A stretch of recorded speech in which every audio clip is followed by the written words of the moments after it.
And we're back. Welcome to Abstractable. This is a podcast for the entrepreneurial spirited, the curious, the hungry, and the people who are interested in looking into the future, which is the theme of today's episode.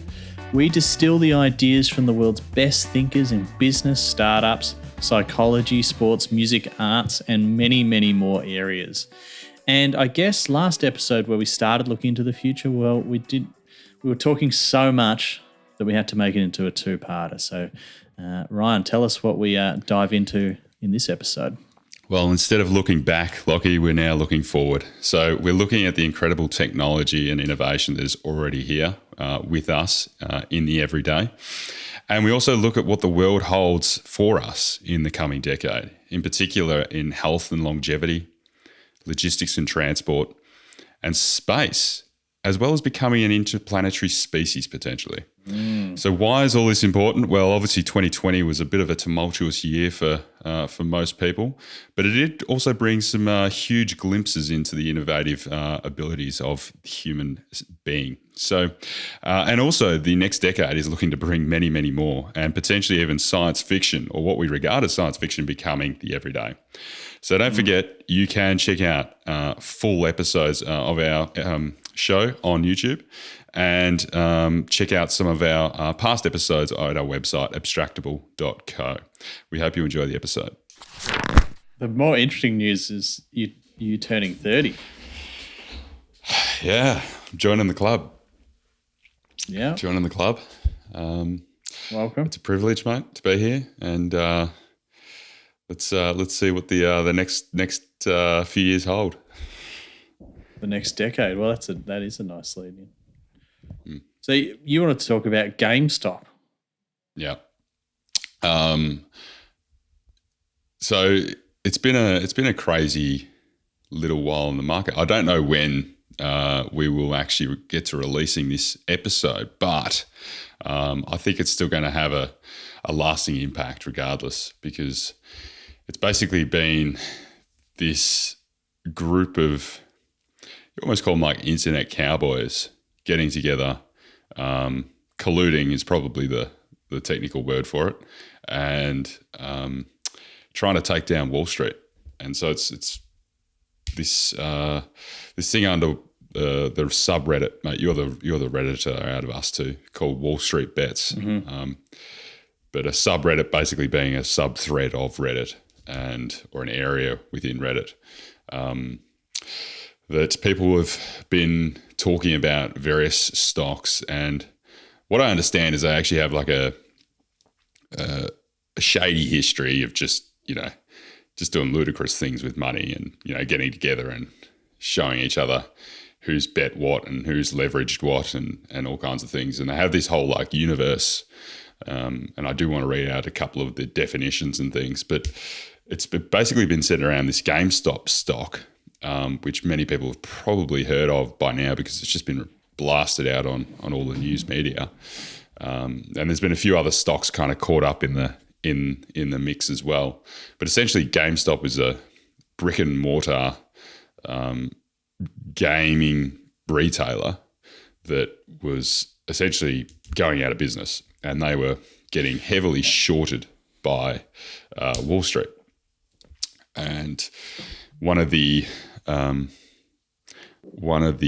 analysts, if you call them, on Wall Street Bets picked up on this and decided to get the band together, and decided that because it was being shorted, that they were going to jump on board and raise the stock price, which basically means I'm no expert in this space, but essentially if you short something, you need to be paying for the value of whatever that thing is, if it rises or if it falls. So there's like these payments that you need to make in order to make that short bet. You need to own what you're shorting. Is that right? If it goes up, you lose. Yeah. Essentially, yes. And so what basically happened is, I don't know where the value originally started, but it went up thousands of percent.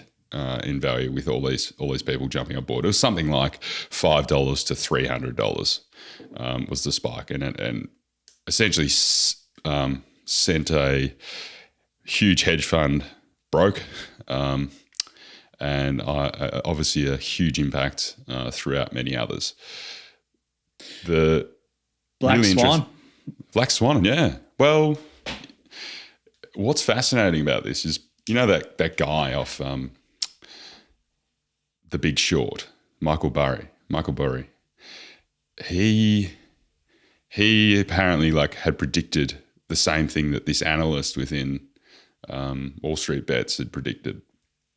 And so it's quite an interesting thing that it seemed like there was a few people that were able to analyze this particular information. And so in that sense, mate, you could say that, it was predictable by some. But I'd say it's completely obscure behaviour compared to just in terms of the rallying of the troops to that degree.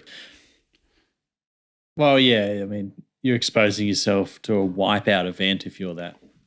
However unlikely it is, there is a risk that something will happen that completely ends your bloody hedge fund. That's not really good management. But look, it's pretty interesting, isn't it? I think the most interesting thing for me is, I mean, you've sort of let me know about this Dogecoin going up from 8 cents to 48 cents. I believe the fans say doggy coin, right? Doggy coin, right? Sorry. Doggy coin. And so this is a cryptocurrency that's effectively a joke, but has huge trading volumes.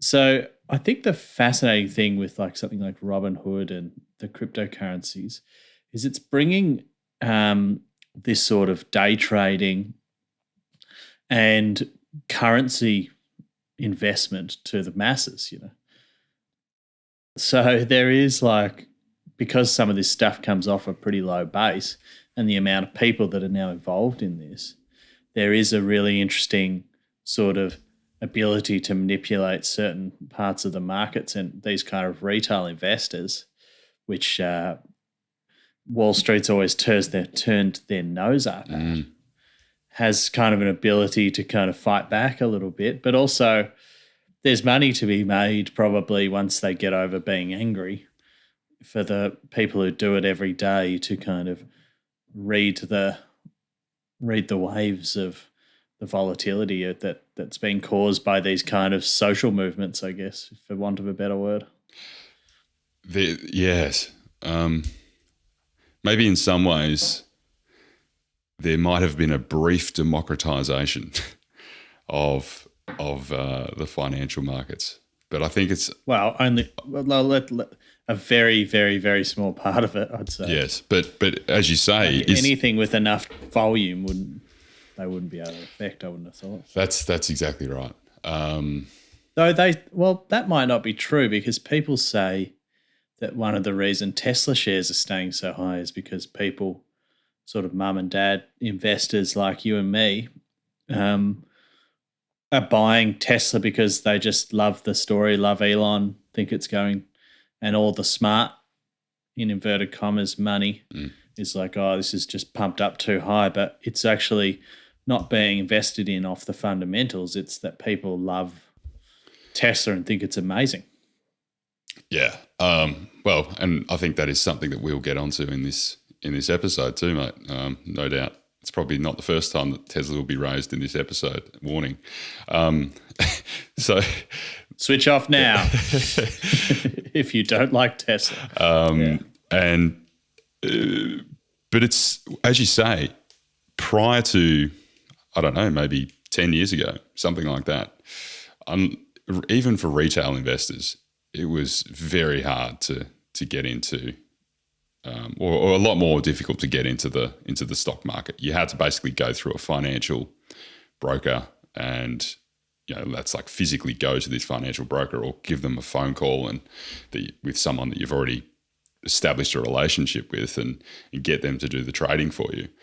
And then you start to see a kind of release of some of these trading platforms. So obviously we have CommSec in Australia, which compared to some of the more recent releases of other competitors is terrible in terms of user access and user experience for people. So there's kind of been a very lowering the bar in terms of entry for people to get into this space. So it's interesting because the other thing is the feel of it's changed quite a lot too. Like I used to have a Consec account back in the day, and it's all very financial and official and all this sort of stuff.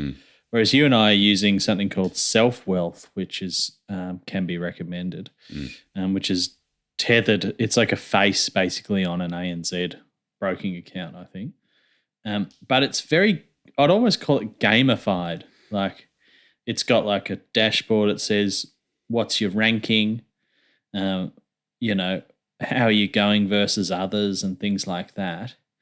And it kind of is a very low cost trading, so it doesn't cost you much to actually trade. So, and I believe Robinhood and those kind of things are even more amped up like that. So, it sort of feels like it's been, the feel of stock picking has changed a bit. Yeah, it's gone from that really like looking at this black screen with like all these like lines and charts and bars and numbers and things flying everywhere that you just can't understand, to this gamified experience they've kind of taken from the best from the user experience world in gaming and in consumer products and merged it into this investment space. It's so fascinating. But it's also scary because, the sharks of Wall Street, whilst this stock might have sent a hedge fund out of business and whatever the other ramifications that have happened to some of these hedge funds, I think it's a short-lived thing because a lot of them, those same players now, might be a little bit more ready for this type of thing happening, a little bit more risk averse in terms of going so hard on these shorting of stocks when there's potential for this type of thing to happen. It really is playing in the shark's den.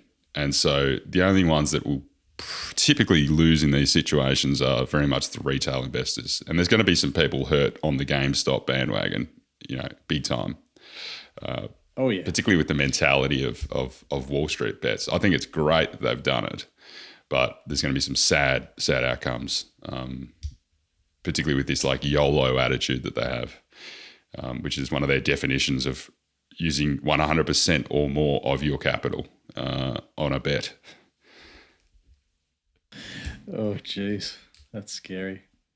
So it's more about the social sort of part of it, really, it sounds like. It's a movement, yeah. I think.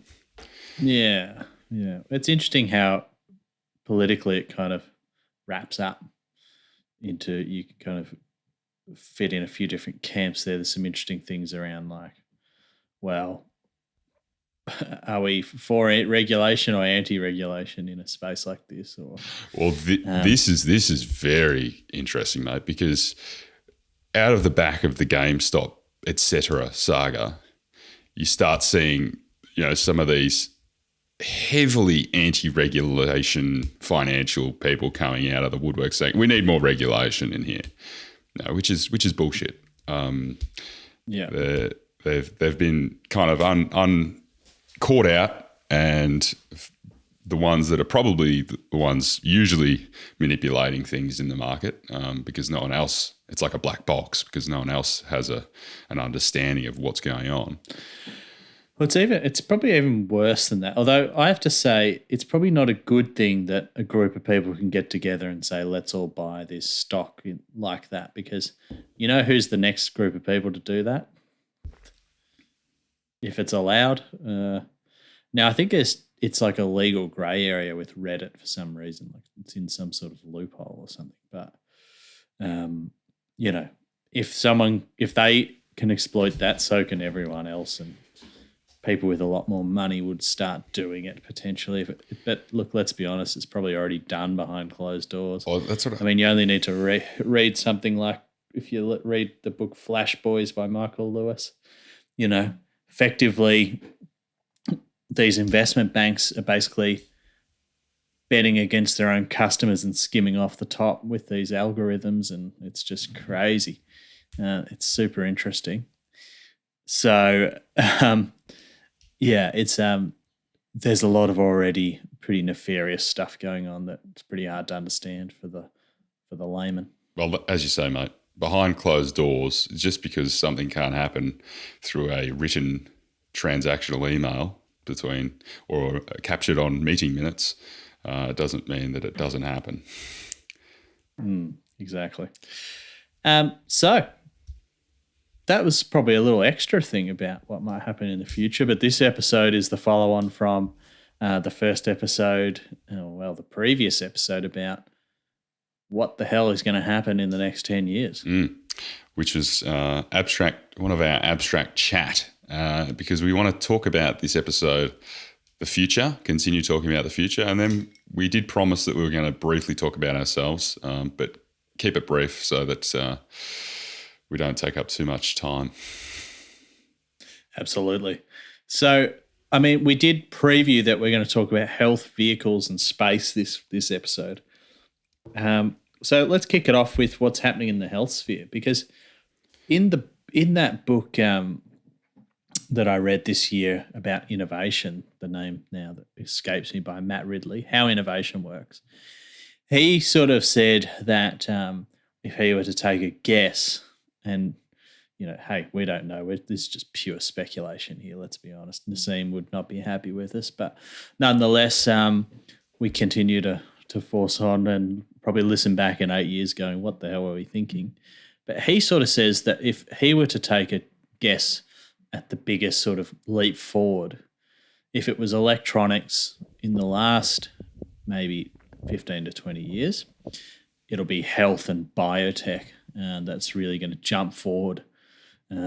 Heavily regulated, but exciting things happening in the space. So I guess the first part of that's really this mRNA kind of vaccine that they've developed for COVID. Well, yeah, COVID. COVID has been it's almost been a part inflection point for this space, because the vaccine that was developed for COVID was ready to roll in January 2020. And that's, that was before the virus had even hit the shores of anywhere really outside of probably Asia. What then? I think they knocked it up in about a week or something, didn't they? Like something crazy like that. It's incredible, the short time period, and it's always the clinical trials that are that need to go on for the long period of time, because it's always the long term and impacts that need to be assessed for this type of stuff. Is that slightly misleading though? Because are we just talking about the one that made it? Because they invented a whole heap of these things, and these couple are the ones that really came through. But I guess just to make it in a week, regardless if you made 50, and these were the 3 that happened, it's pretty amazing. It is. I don't.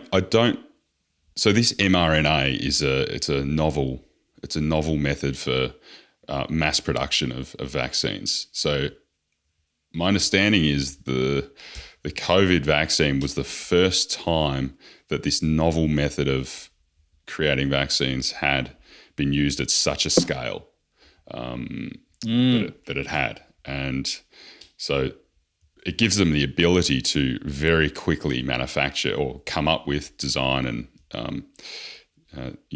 obviously put into production the vaccines. So, it appears that this type of vaccine or this technology can be targeted potentially at cancers. Well, this is where it gets really exciting. Yeah, that's pretty interesting.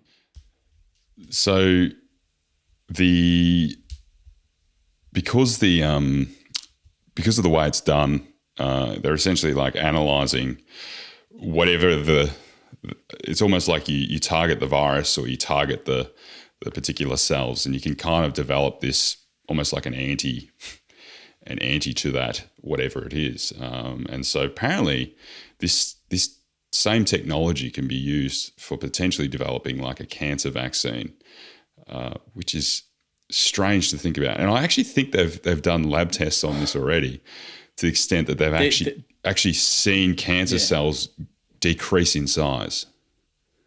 That's crazy. But it's not a vaccine in the sense it's preventative, though. Mm. It's like, you've got cancer, you can take this technology, it's a treatment.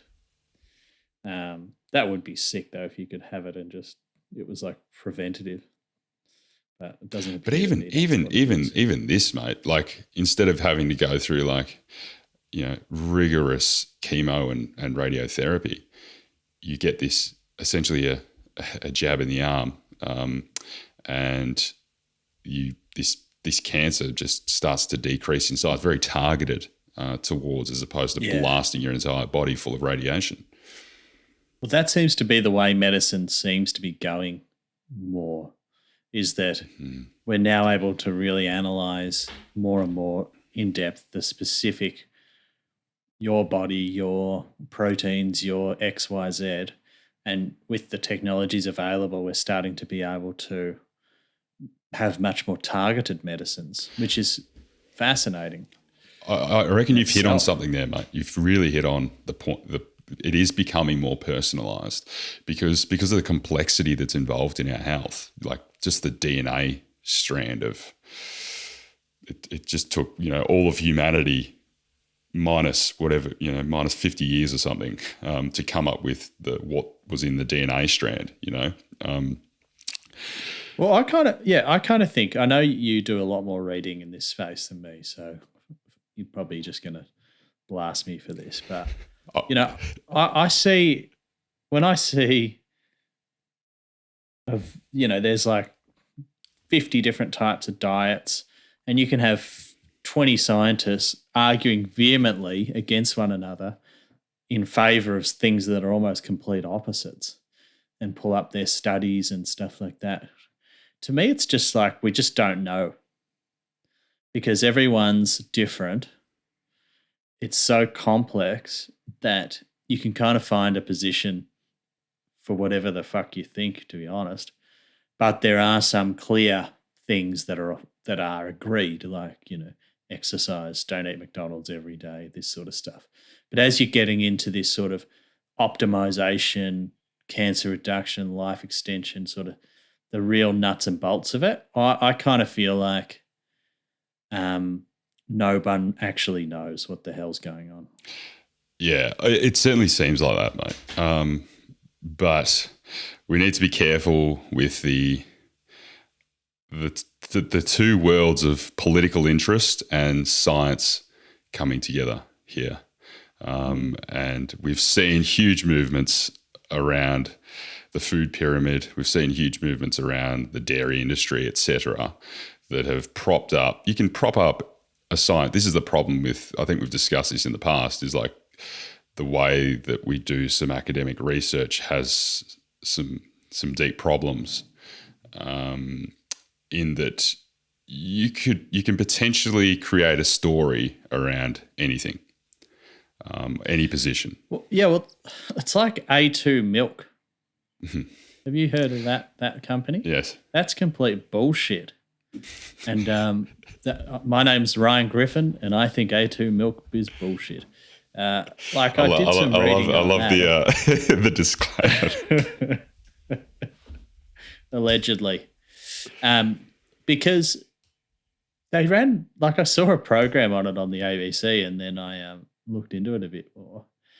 Like, there is an A2 protein in milk. There's an A1 and an A2 apparently, but just doesn't do anything different. So it's like, you know, I'm just like, come on, I believed that, you know. I was like, oh, science. Science has got our back, yeah. But there's this, as you say, mate, there's broad things that we know. So you say, like, you don't eat McDonald's every day. Well, why don't you eat McDonald's every day? And so there's like certain things within McDonald's, you know, notably the artificial stuff is one key element, and the impacts that has on health. And then also, say, sugar. And sugar is a huge negative impact on health. And so you can drill down into these different funnels. But as you say, different people have, everyone has their own kind of targeted environment, and it depends on your genetic history. And where you're at today. And certain populations of the world, for example, are able to digest alcohol, others aren't. Certain populations are able to digest lactose, others are not.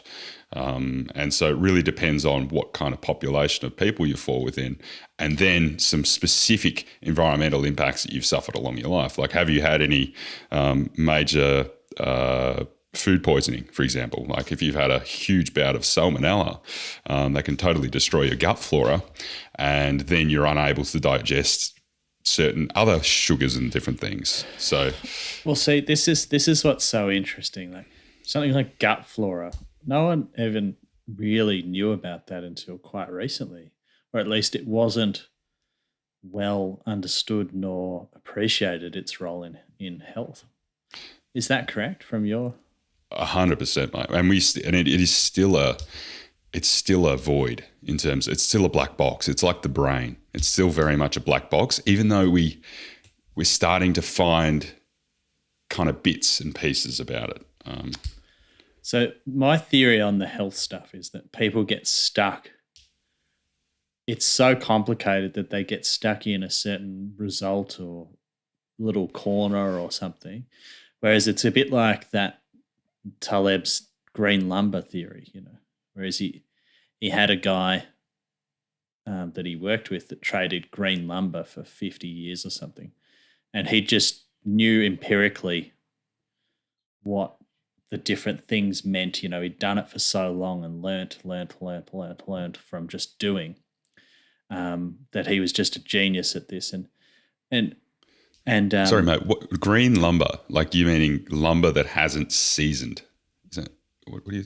Well, yeah, basically. But it turns out that you fucking spoiled my punchline, you bastard. But it basically turns out that this guy, you got to give a bit more context to your stories before you jump into them. He did. Oh, come on, we've been doing this long enough. You got to help me out. It's only the second one of the year. We're getting back into our groove. But allegedly, that let's say he traded this for 10 years or whatever the story is, he didn't even know that it was not just green wood. It was actually lumber that was not yet seasoned effectively. So he knew nothing at all about the internal workings of the timber industry, but he was able to effectively, through trial and error, make a living trading this stuff on the stock market. So I kind of feel like maybe paying respect to the way that probably the best thing you could do, in my opinion, is pay respect to the cultures that have kind of worked it out over thousands of years what works, and that's where that kind of Blue Zones book and that sort of stuff is really interesting reading, because that's probably as close to empirical as you can get in that sort of world. Whereas getting caught up in the A1, A2 protein and is it, isn't it, it's just marketing. That's all it is, and it's marketing. Yeah, it's stemming from a particular political interest. Usually, mate, it's a lobbying interest, and that's the challenge. Yeah, and you could listen to like a podcast where the vegans are talking about this, or the paleo people are talking about that, and all the science behind it. And it's kind of exciting to get caught up in that detail. But how relevant is it? Yeah, I think the key for it is, mate, that it's really difficult to see through the noise in this space. And hopefully what we're going to see over the next coming years is, because of the increase in personalisation of this health, hopefully we see a reduction in we just see like clipping of the edges of some of the absolute rubbish that's going on in this space, and starting to narrow down what is and what isn't in existence in terms of what people have. And people should still be able to go out and eat sugar. That's great. I think that's awesome. But to profess that this juice is healthy for you, yet it's loaded up with sugar, is just not. It's just not a thing. And this is the problem. Yeah, that's just wrong, isn't it? Yeah. So nice little sidetrack to my crazy theories. So please don't listen to any of that. That is not medical advice. So but on the personalization, back to the technology. Yeah. No, we haven't. None of this has been medical advice, and none of this has been financial advice. We need to emphasize that. So deep. And Ryan Griffin hates A2 milk. Yeah.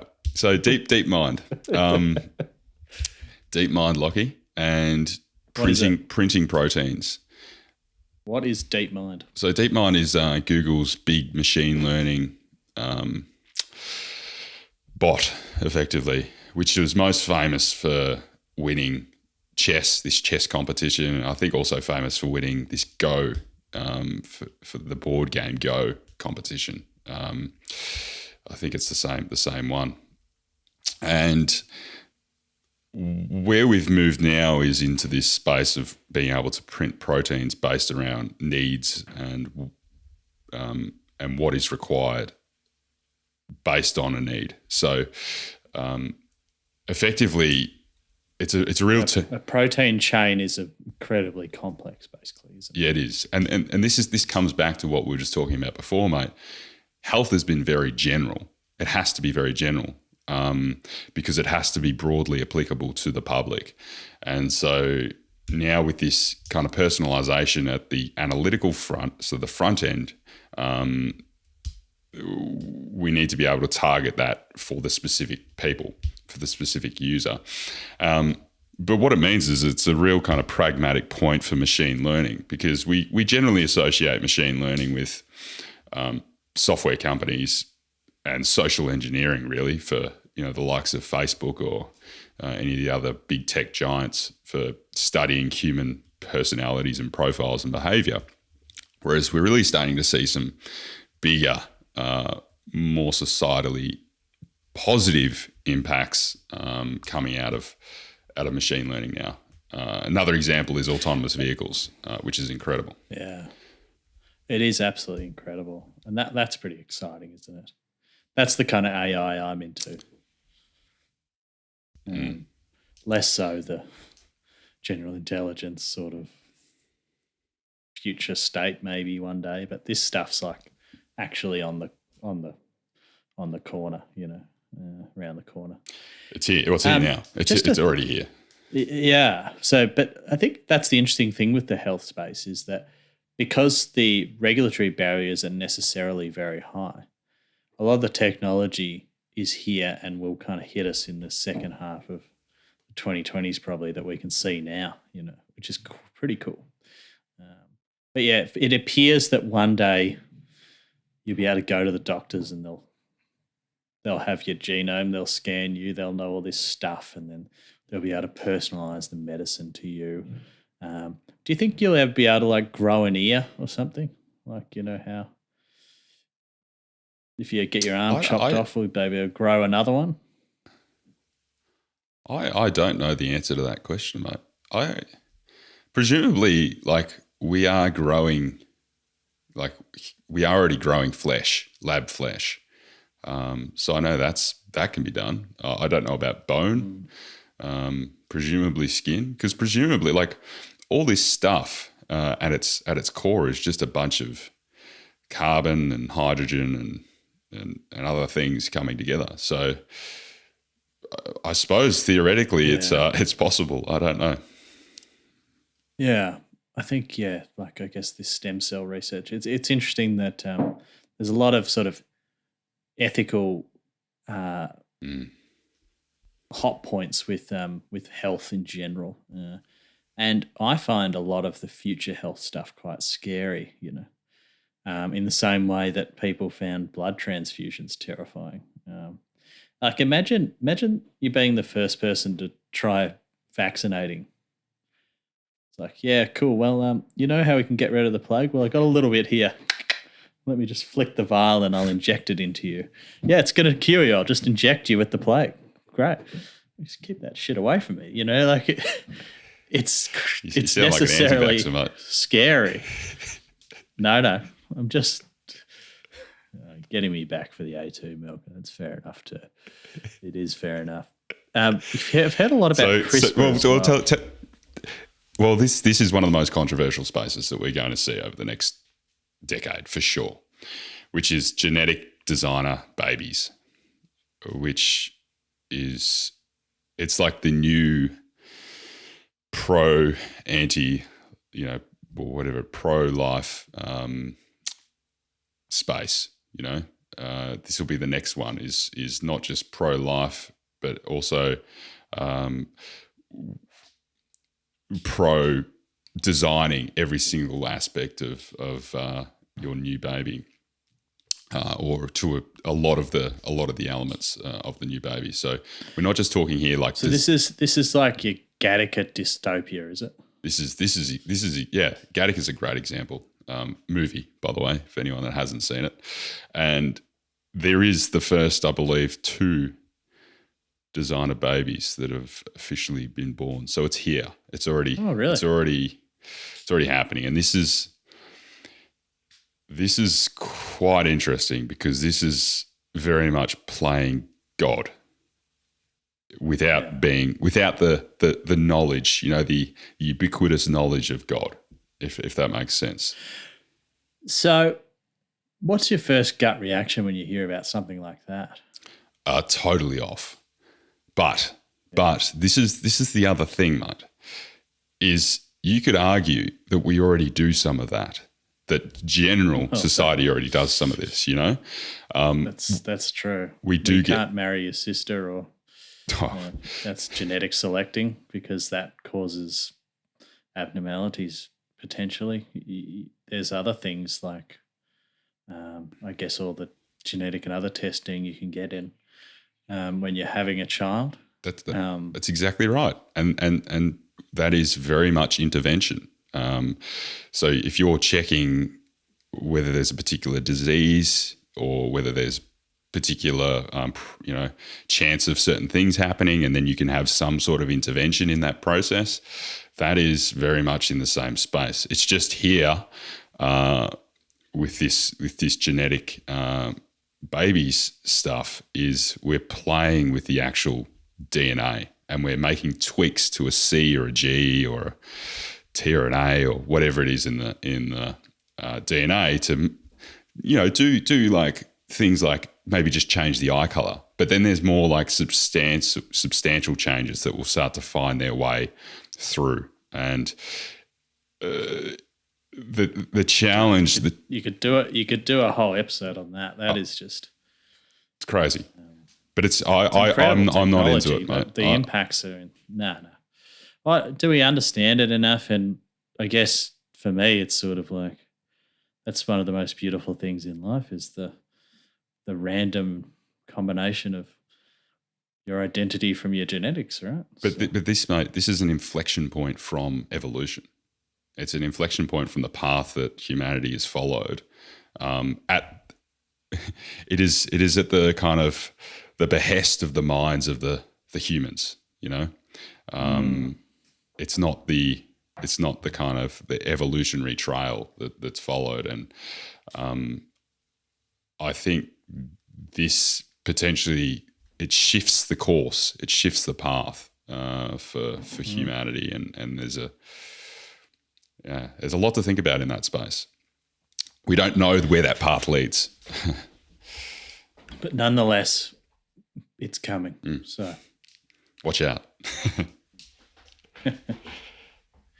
Will this allow us to create like new species of animals and stuff, or is that just like have I misread that? I don't know, mate. I know that there's obviously a lot of lab testing going on with this.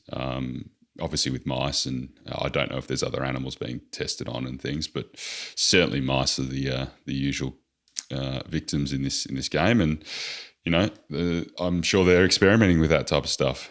Can we grow another something or pretty rough sort of existence. I suppose. Yeah, like the last 100 years haven't been kind to mice. The scientific revolution. Well, talking about 100 years, mate. That's the other exciting thing coming on. life extension. And I think this ties into what we were talking about before with diets and things, and looking at empirical evidence for diets and things. This is a lot of this stuff for the, particularly the blue zone stuff is centered around humans living to old ages, humans living to maybe 100 years-ish, something like that, But what is the actual biological age that humans can live to is the really interesting points we're going to raise in the next 10 years probably, and then beyond. And so life extension is going to get a real big ramp up over the next 10 years. There's a lot of progress being made, and there's a lot of money being funneled into it. That's the interesting thing about medicine up to this point, is that it's never really improved you, has it? It's sort of like it gets you closer to some sort of asymptote of what your genetic ability is. So, you're not taking everyone's seen those movies where you take a pill and you're a genius or something. That's not possible for us. Like even like some of the bodybuilding stuff where you're taking creatine or human growth hormone or steroids or something, it's still capped out by your frame and other things, the physics of your body. So drugs generally help protect against the bad things that happen, but maybe there's another path as we get deeper into the actual core of our being that allows us to change our makeup so much that we're actually, completely different and have different levels of, say, life. I have to say I'm skeptical about this. I think if it is going to happen, it's a long way off. I think a lot of the people who want to live to 180 or something are playing around the edges of some stuff that might help, but I can't see it. Just the way the body works doesn't seem to me like we're deep enough into it to crack this code yet. But, no, I tend to agree with you, mate. But what I think you got your Dave Aspreys of the world who are doing some pretty interesting stuff, but wearing blue light glasses and freezing your body every morning or something, I'm not sure it's going to get you to 180. No, I think there's a lot more to play with. There's a lot more that needs to be played with, and I think you can't do it with simple kind of protocols that we have access to already. I think this is more intense stuff. This is more than just changing your diet, changing the way you do exercise, or changing morning routines. This is very much because there's a few key elements, and I know one of them is inflation. Inflammation, not inflation, going back to finance. And inflation. Yeah, and inflation. But inflammation in the body. And so reducing that across the entire life, you need to do a lot more than just adjusting those behaviours in order to kind of mitigate that. So I think we're going to see... Is that, a question for you, because you're a lot more educated in this space than me. I am not a health expert. Is the best place, from what I've read, the best thing you can do is not eat as much. Is that true? Well, if I'm because your body slows down a bit or whatever, is it metabolic rate that's one of the best things you can do? It's heavily tied in with your metabolism, without a doubt. And so one way to really make a strong impact in metabolic health is I'm going to steal here a guy named Dr. Peter Attia and his kind of philosophy around metabolic health. And it's like this 3 axioms, which is what he calls DR, CR, and TR. So time restriction, caloric restriction, or dietary restriction. And so, as you said, mate, there's very much a key word there, restriction. And so you need to be trying to focus on minimum 1, but ideally 2 maybe even 3 of these different things at once to give your metabolic health its best chance. Isn't that fascinating? And it probably ties into the broader issue that most humans and more humans will face if things keep going the way they're going. Whereas it's really not, most of our lives are not really an issue of not having, it's having too much. And I feel like more humans on Earth are going to, as sort of capitalism and technology spreads out, you see what's happened in China and India and places like that, that this is going to be a problem that more of the world has to deal with. And I would have to say the Western world, myself included, is not dealing with it as well as they could. No, exactly right, mate. And I think it comes back to the same problem we spoke about before, the classic political marketing, private interest versus the real kind of science at its core. Again, it's just that usual conflict. So vehicles, mate. Let's talk about vehicles. Yeah, we're in deep on this on the time here. This is scaring a 3-parter, isn't it? So they're just such interesting topics. I love talking about this. It's so cool. I know. To try and imagine the future. So let's technology is so interesting. let's talk about vehicles. And Locke, right, you're the expert when it comes to drones. So talk to us about what drones, aeroplanes, and cars are doing over the next decade. Okay, well, that's a really tough lead in. I guess the thing with drone technology is it appears to be accelerating extremely quickly. Like what you can do with a drone now is absolutely amazing. From the weight, the sort of automation of how they fly, but also some of the survey and other things you can do with a drone is really impressive. Well, look, you are literally playing in this space. So, do you want to give a couple of words on this? Is one of the sort of, I guess, things that we provide as part of our FSC provides is survey and video and imagery from drones for infrastructure works. And, we create 3D models based off drone flights that are pretty amazing. And you use the infrastructure planning and even just the videos are just absolutely incredible. And, we do things like we'll stitch videos together with what a site looked like 12 months ago, 6 months ago, and you can fly through at the same time. And we're working towards being able to sort of take that, the modeling data, and actually be able to walk through it as part of our capability as a business. So it's pretty fun and pretty interesting and absolutely incredible. But I think for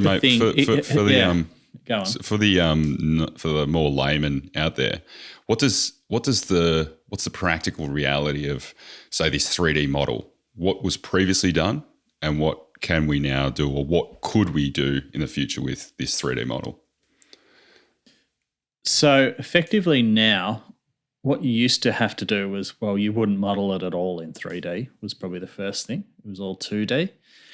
And then you could kind of build it yourself using, say, you'd go out there and get a fella to pick up with a survey stick all the places that this thing that sort of is the real world, and they would log it on their survey equipment, come back, you put it into a computer, and then you could build a model out of it like that. Very difficult in some ways to actually get it to be any good, because you can think about how many points you'd have to pick up.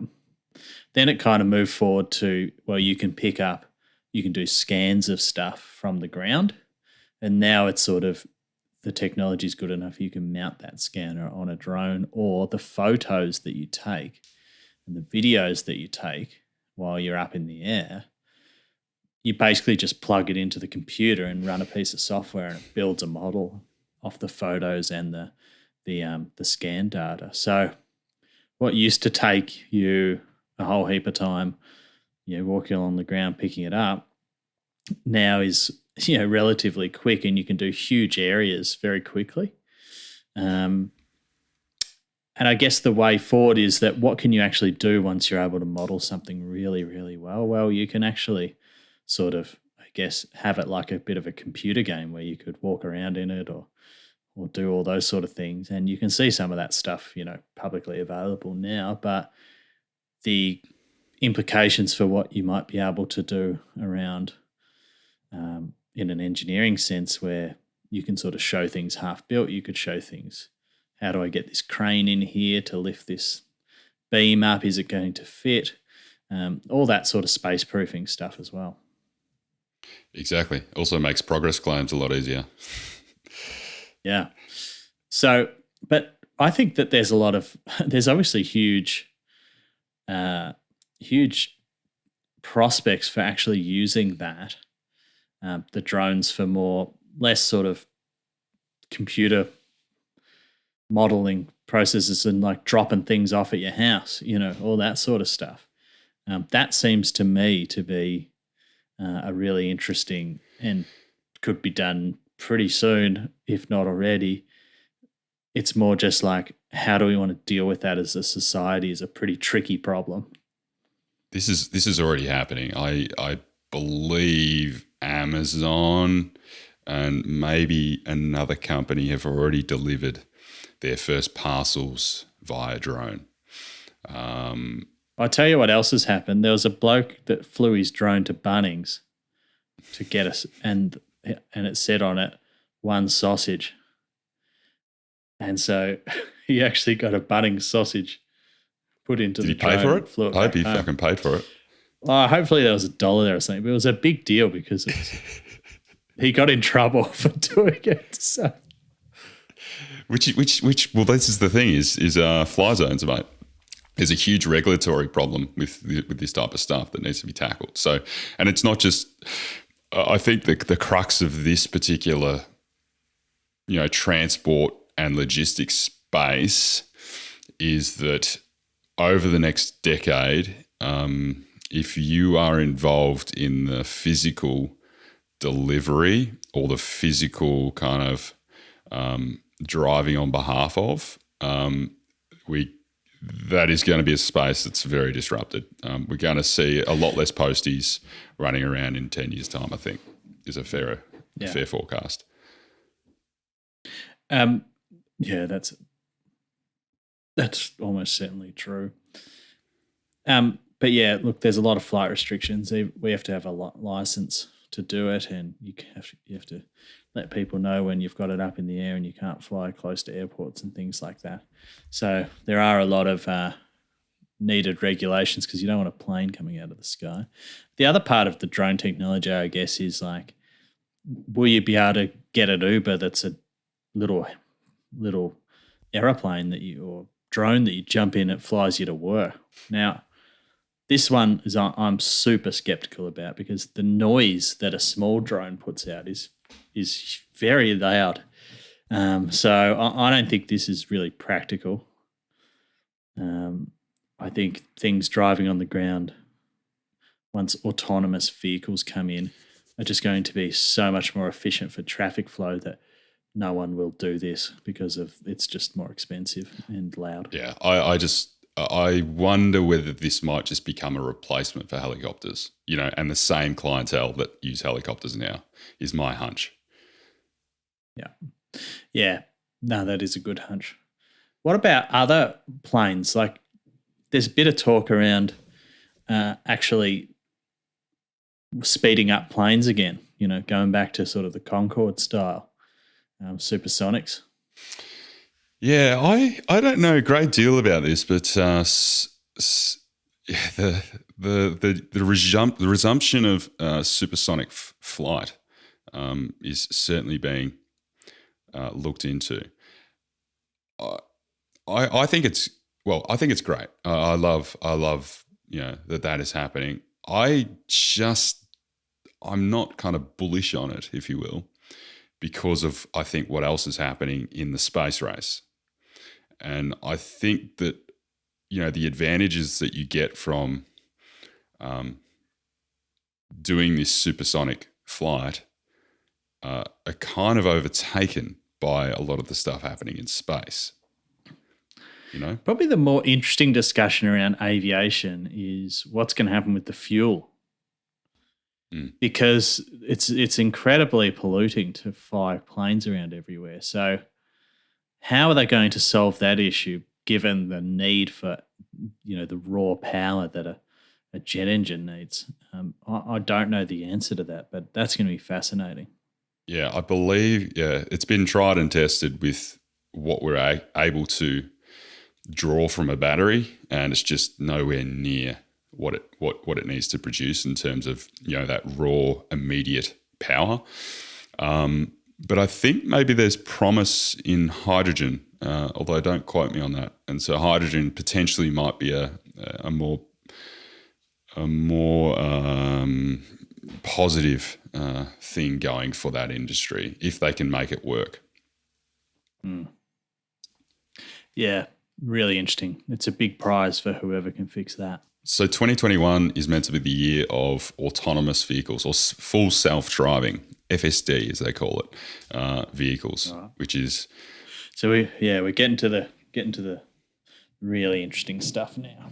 Yeah. So does that mean your Tesla can just drive you around, no worries, or is it like that Google car thing where you're sitting in the back seat and they're driving a Hyundai around a track awkwardly? I think what's clear, and have you seen many of the self-drive tests, right? I haven't. Not the newer ones. I did see one a couple of years ago from a Chinese company that looked absolutely incredible, but now I think of it, but nothing recently.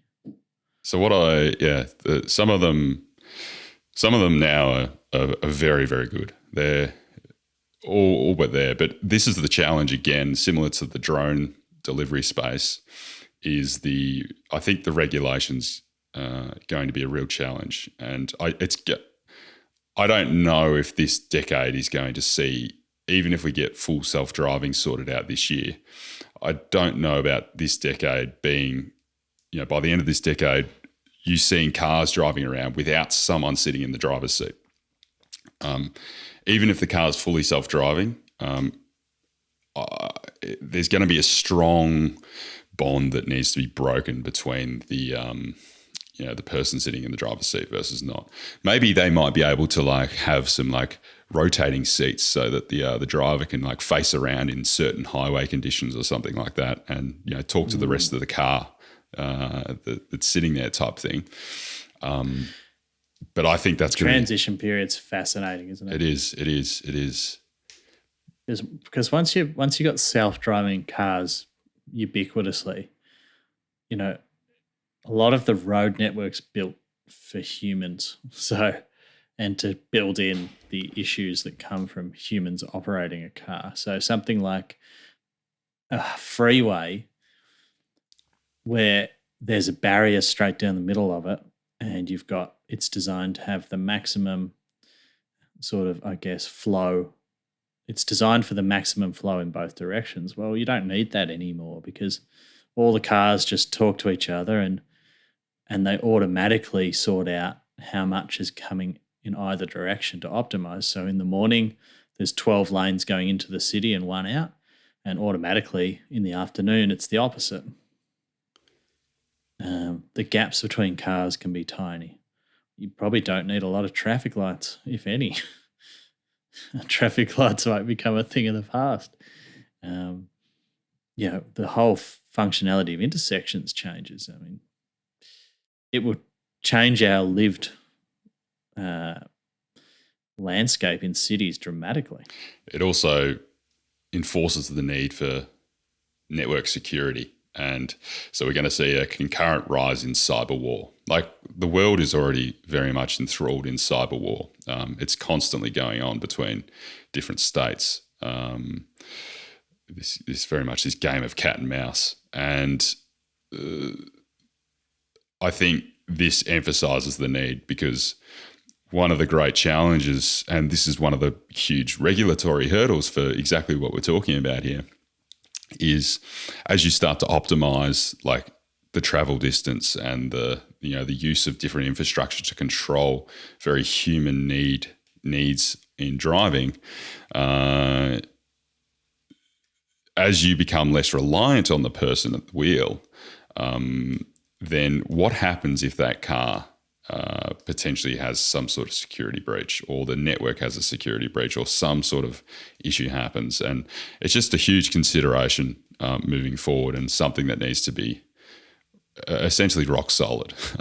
But well and truly out of my remit there, mate, in that space. So I think it's an exciting thing. It's clear that Tesla is by far the leader in this space. They are so far in front, particularly with just their, I think there's like 5 or 6, gigafactories being built at the moment, and these gigafactories somewhere around like 500,000 cars per year type thing. They've got more data than anyone, and they've also gone the long ball approach. So there's been a lot of progress in like using LiDAR and different things to progress this stuff, which is basically like centered around lasers and things. But it's which gets you shorter term payoffs in terms of progress for like dealing with, where's a line on the road type thing. But it can't accommodate the very random environmental things. It can't accommodate the freak occurrences that might happen out on the road. And so this is where you need cameras and sensors and things, which is a lot harder to get it even just detecting a line. But once you start building in some of that stuff into the model, it has a much higher capability as an end result, or it never even has an end result. It just continually gets better. Incredible. Yeah, that's insane. I mean, trucking, long talked about. It feels to me like the step in that is really sort of node to node, like long interstate trucking, and then you get that automatic truck into the warehouse, and then humans take over delivering it all to the normal, like we do now, probably. I think you're spot on there, mate. Yeah, I think you're absolutely spot on. And so I've read that in a few places. Yeah, it's going to be very much. By the end of, I think we can comfortably say by 2030, that will be autonomous driving along the highways for trucks. And this won't be everything, but I think that this will be very much it'll be coming mainstream, and we will then probably have those depots that then maybe the human driver of the same truck just takes over at that point in time. Or maybe there's distribution points set up where then slightly smaller trucks are taking things out. So in a similar fashion to what we have today. I'm calling bullshit on the hyperloop. I think that's a fantasy technology. That would be awesome, but I don't think that's going to happen. Tell us about the hyperloop, Log. Well, the hyperloop is like Elon Musk's thing where, and you're a bold man to bet against Elon, but you're actually technically the hyperloop is Branson. So you're talking about the Boring Company. I'm talking about hyperloop as in is that Branson's technology, is it? Branson is doing the hyperloop, which is like the above ground pipe that you've got a little vehicle in.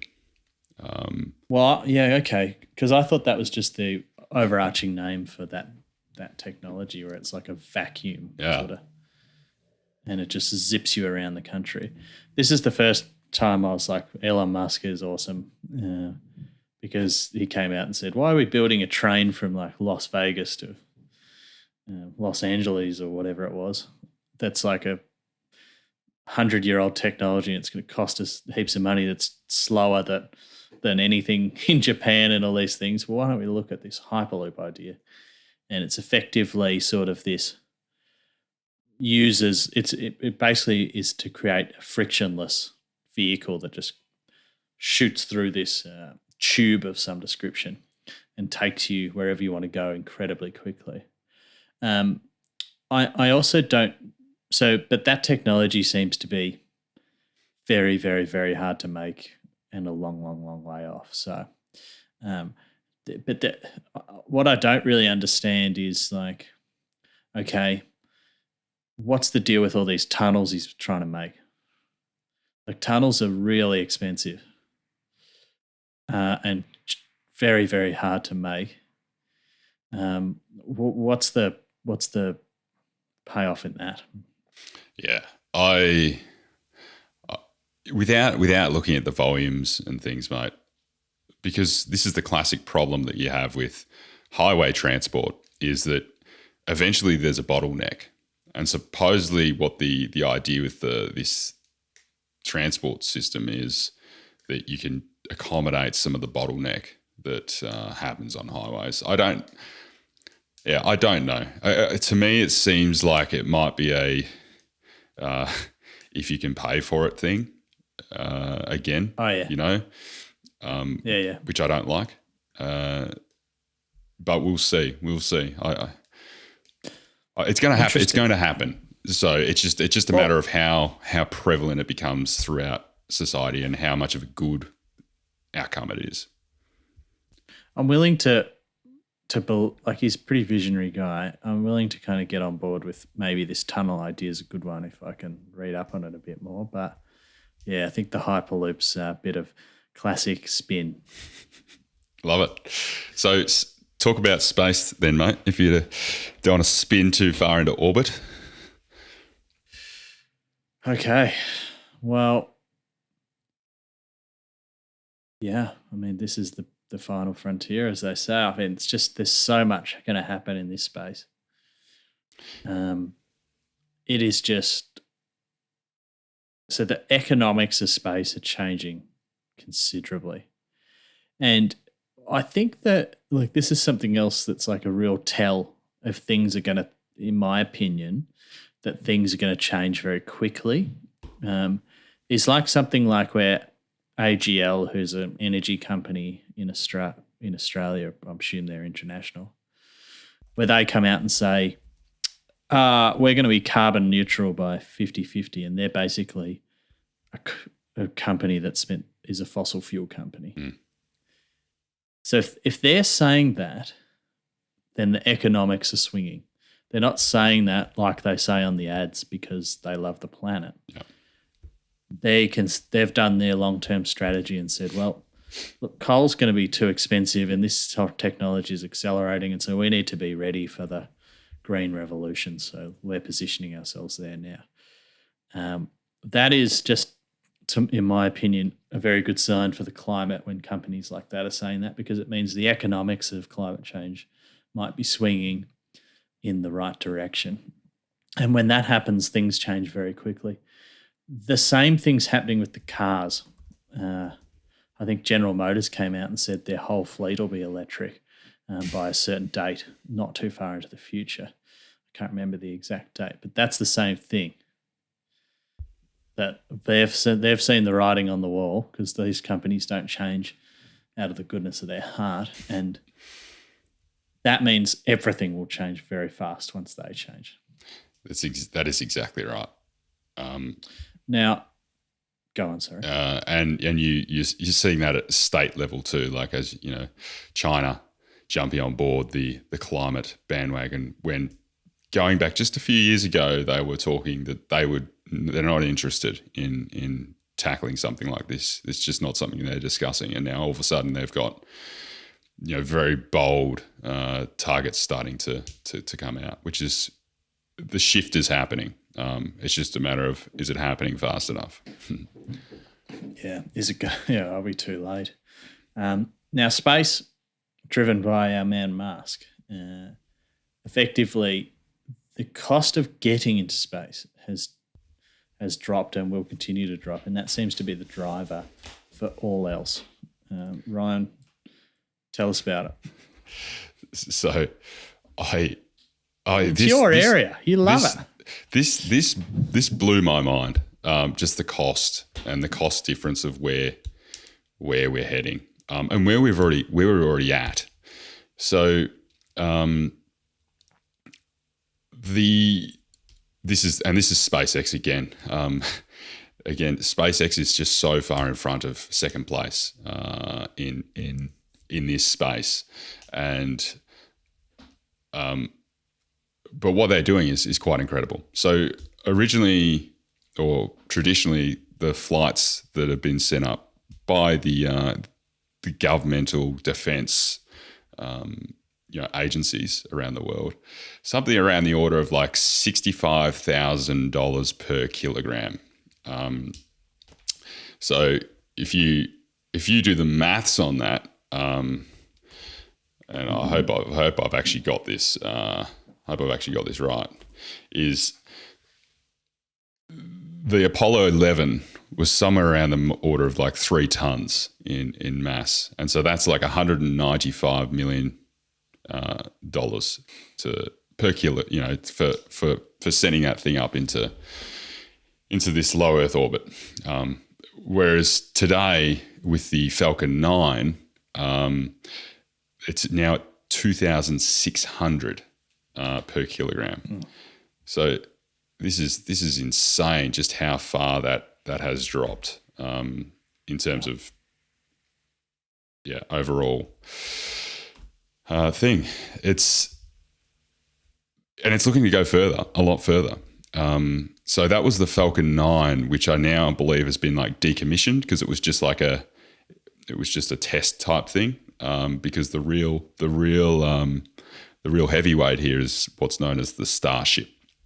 And so that's going to shift things, or the target at least, is to shift things from this $2,600 per kilogram, which is already incredible improvement on what was the previous iteration there, to somewhere in the order of $10 to $20 per kilogram.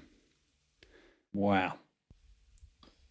So what does that mean for the rest of the sort of ecosystem of what you can do? Well, so it's cheap to get up there. Like, what does that mean? Yeah, this is what it does, mate, is it opens up space in terms of access to space and what you can do with that access to space. Because that's a pretty, if it gets there, $20 per kilo is very, very low numbers. And so we're going to see. Well, I can't even post a package for that at Australia Post, so they're going to have some work to do. I'm going to be there. Like, I want to send this 0.4 kilogram Christmas present or something, and they're going to tell me it's $35. I said, well, Elon's sending double, triple that to space for less.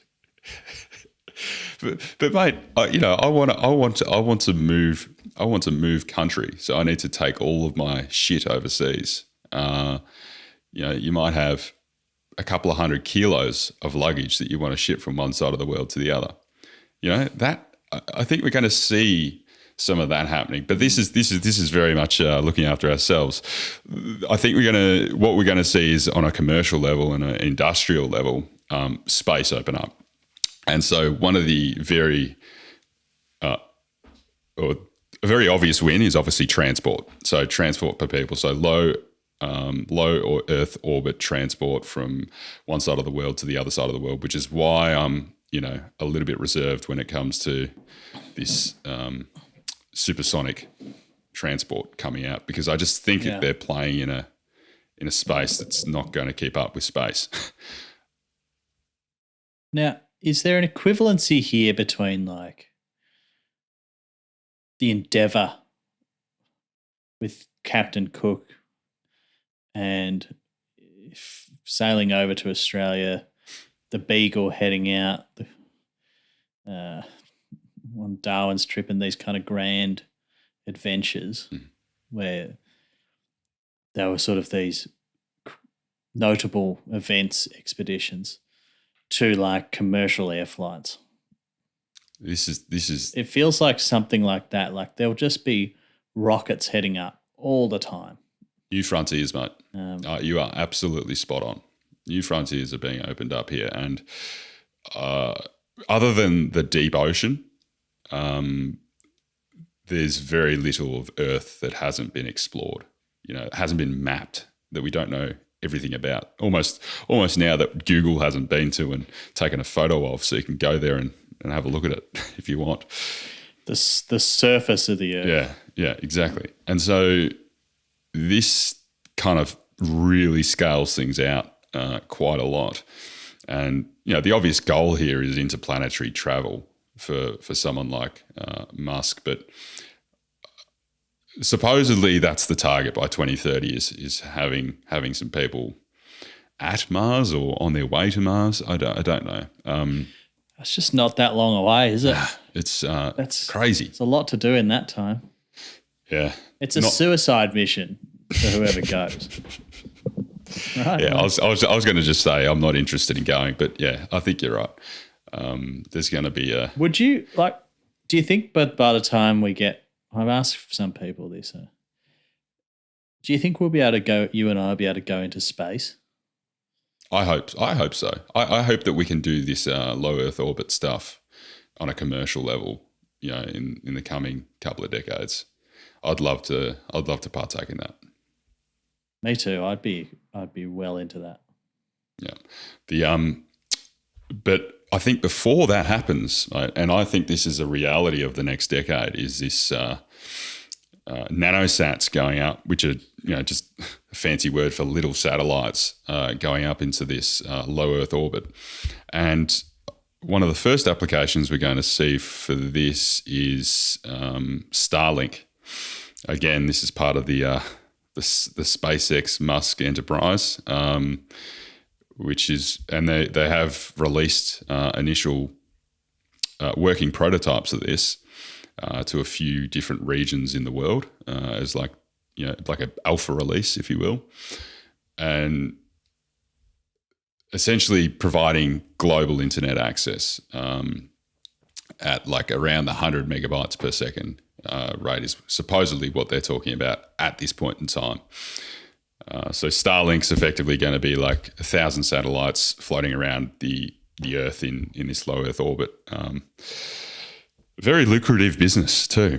But the entire world is going to be online. And you've also got, I believe, Amazon or Bezos trying to get into the same area. And there's a few others. They're arguing at the moment because Bezos got approval to put his a little bit closer to the Earth, and Elon was going to put his further out, but now he's asked to put his closer where Bezos's are.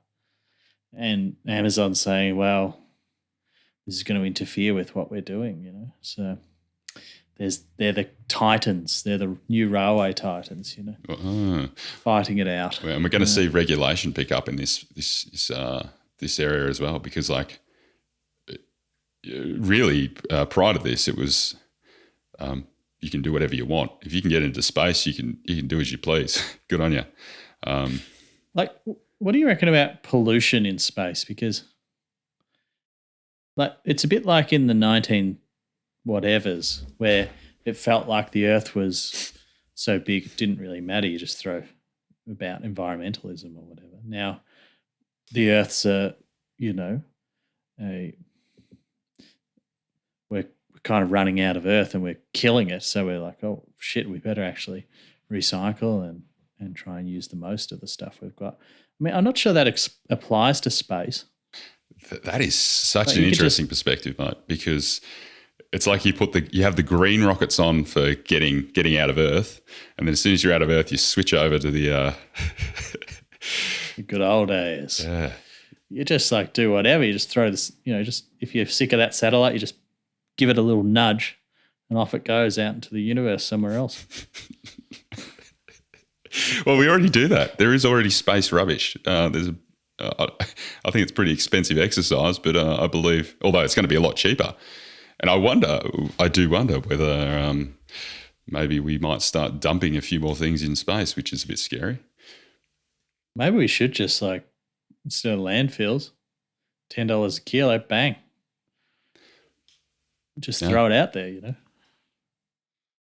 Certainly feels wrong, though, degrade doesn't it? won't worry about having to degrade over 1,000 years. Throwing trash out. It's very human, isn't it? So just polluting the solar system. So mate, a big question I've got for you here is progress and growth. There's nothing we can do about it, and I think that's you do find people that are quite opposed to progress and growth for the sake of progress and growth, but the reality is we can't do anything about shifting that course.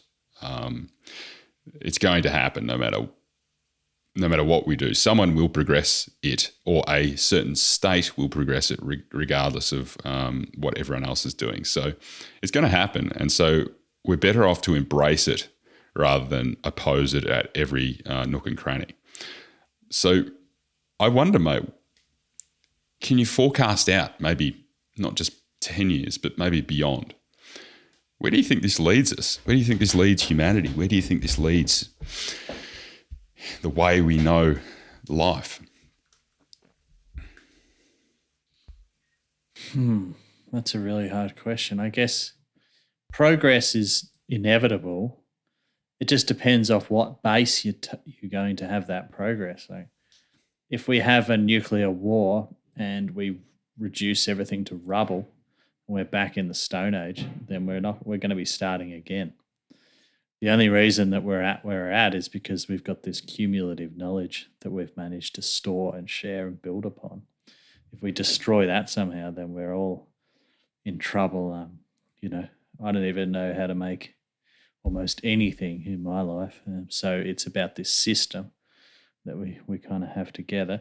You can stop progress in some ways, but it's only ever localized. So if you're an Amish person, you've decided that there's a certain level of technology where you're going to stop, but you can only do that in your community and by agreement, because some people leave, some people stay. That's the key point about the Amish, mate, is some people run away from the Amish. And if the entire society, the entire world was Amish, say, for example, there would be people running away from that and people going off to do their own thing. So progress still being progress. Yeah, I believe, not knowing too much about the Amish, I believe there's even a thing they actually encourage people to go out and about for a year. Mm-hmm. A gap year. And then you come back. It's a Amish gap year. I have to check that because I'm actually not entirely sure, but I think I read that somewhere, which is really interesting. Slightly off topic. So, but yeah, outside of that, people are always going to push forward because growth is kind of programmed in. So, where's all this heading? I actually don't know. My guess is the only way out of climate change is strong innovation, because we're not going to stop using the stuff we have. And that seems to be the most important thing first up, is to kind of innovate our way out of the climate emergency and use the current economic systems to help that happen. And if we can get past that and get control of existential risk, which probably I'd classify in a few different levels, say nuclear war, pandemics, and other issues where ordinary people have the hold of incredible information that can hurt others. If we can solve for that, I mean, the solar system's ours. Yeah, and this is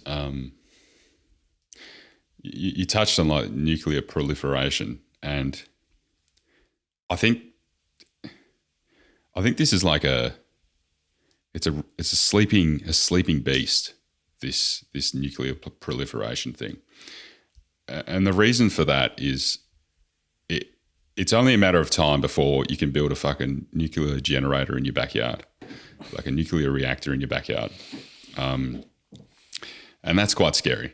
I actually believe someone did that already, or did a weird version of that. No, there's a. I've listened to something about that. definitely has happened. Yeah, where someone went around and collected enough smoke detectors, got the whatever the radioactive material is out of there, and built their own mini reactor. Thank goodness not big enough to kind of do anything super bad, but the power is there, and the power is going to become increasingly there. And so I see this as a race to get a lifeline. So I'm very pro space, very pro innovation to improve the climate. But I think we need to somehow work out this innovation challenge we have within the alliances of the world and getting along. There's a real innovation that needs to happen there to kind of supersede this inherently competitive nature and, fight for power nature that is human. Because supersede or redirect, do you think? Well, I think once you become like a multi-planetary species potentially, right?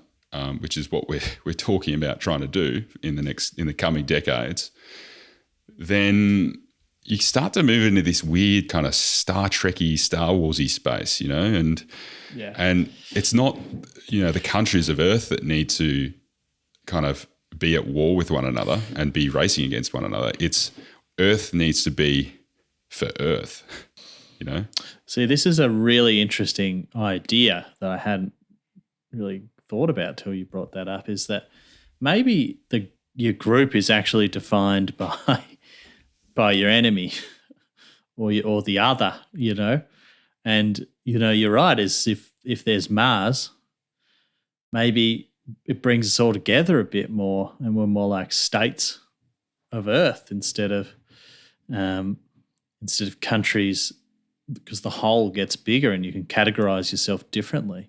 That's really interesting. It has to happen, mate. Like the way in which the world plays out already, and unless we kind of override with some of our other technology, some of these core elements of being human, which is that competitive, power-hungry nature,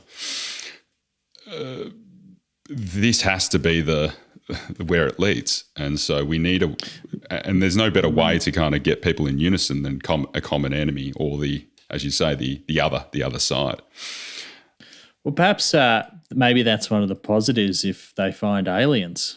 This is exactly right. You see that in a lot of science fiction movies, but there's no better enemy than the aliens. And like even COVID there for a while was the enemy, and COVID brought the world into unison, and everyone was working together to try and get the vaccine. And then as soon as we worked out how to resolve and get it under control, and some places still struggling to do that, it was back to good old subversion and blame games and all kinds of other things. So yeah, I think there's a big innovation that needs to happen in this space of getting along in the common good. One example of that is there's finally been a signing of the I need to get the name right. I think it's called START, START, agreement between the United States and Russia to not continue the nuclear arms race, for example. And there's more of this type of stuff that needs to go on, because we already have the power at our fingers to hit the nuclear buttons, and that's that resets the entire enterprise.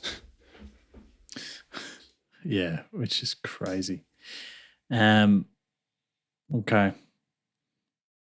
So much more to talk about here, but we may have to just weave it through some other episodes. I mean, space is awesome. Can we just agree on that? Yeah. I was always, probably go back literally 2 years ago, mate. I was like, it's a bit nerdy. It's something that's just a bit farcical. It's a bit far reach.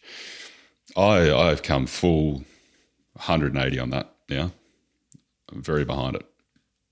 I reckon it's really exciting stuff. Yeah, it's cool. Yeah, that's I think even just seeing that rocket land for the first time, whichever one that was, Falcon 9 or what have you, I think that it was just a moment where I was like, okay, this is really moving forward. And reading Elon's book, that I think Ashley something wrote about him, they were real moments where if he didn't land one in the next 2 flights, the whole thing was going to go bankrupt. And so the fact that he did has led to this. And, he's amassing significant wealth, which will allow him to drive these projects harder. So be very interesting. He seems to be a pivotal person in the next decade. Hey, so I think you're spot on there, mate. Very much spot on there. And obviously, it's very clear just looking at the prices, the price difference in the space race, the government versus the private potential for innovation. I think that doesn't yell at any louder than that example there. So there is some positives of this wealth accumulation, which also has many negative impacts when it really depends on whose hands it's in. Yeah, it's probably the one thing that's the most likely to blow the world up, I think, is probably the wealth inequality and the wealth gap. It's absolutely terrible. But I suppose one of the side effects is that the really rich can do things like what the old robber barons did. A lot of them, after they built all the railways, they set up a lot of public institutions. But we'll see how it all plays out.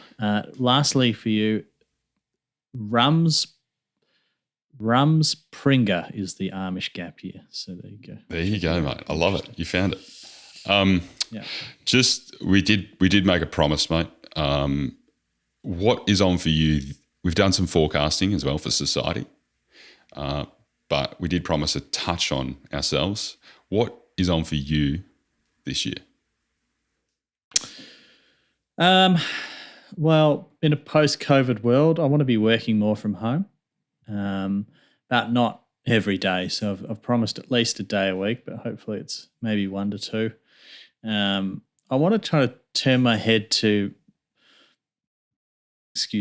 looking at some more things like where do I want to spend my time, because work's a bit more flexible than I thought. And I'd love to look into more about doing good and having more of a positive impact on the world instead of just taking. So looking at how to implement, and this is kind of inspired by the Sam Harris and William McCaskill conversation on doing good and his effective altruism movement, which is a really interesting idea that's kind of inspired me. So I want to look into that and how to make that every part of my everyday. What about yourself? I love that, mate. I reckon that's it's very altruistic. But it probably there's a lot of loud noise in that space and not enough action, I think. And that's certainly something that I would like to get into later on, I think, down the track myself. This year for me is returning to Australia, obviously being overseas. That will see us in your studio that you've been quietly building whilst I've been away. Yes. Yeah. Bloody looking forward to that. I think it's going to be great to record a podcast in the same room and have that sort of bounce between one another that can only come from being in the same place. So probably didn't matter this year. Last year we wouldn't have been able to do it anyway. So yeah. And other than that, mate, probably some announcements coming soon for like one particular little project that's been worked on. Hopefully doing some really, really great stuff for some micro and small businesses out there very soon. So it's very much going to be a year focused on productization and scalability for me. Very exciting. Looking forward to hearing more about it. And of course, we'll be continuing to record these podcasts. So thanks for listening. Cheers, guys.